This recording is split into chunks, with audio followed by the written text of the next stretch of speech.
Hopper's Kitchen mga katroops, menu for today, buffalo wings. Chicken marinade, ground pepper, patis, calamansi juice, mixed with water, babad for 2 hours. Sa breadings naman, yan ang mga gamit ko. Pandagdag lasa at linamnam.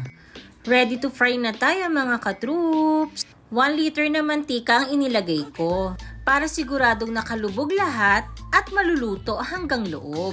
Pag medyo nag-brown na ang chicken, baliktarin na natin, then pwede na nating hanguin. Set aside, next naman ang buffalo sauce. Butter, then mix with hot sauce. UFC ang gamit kong hot sauce, then samahan na rin natin ng banana ketchup. Lagyan ng konting suka para maglaban ng asim at anghang. Oyster sauce, and cayenne powder for extra spicy. Ayan, i-mix na natin para sa masarap na buffalo wings. Original and spicy. Ciao mga katroops! Happy eating!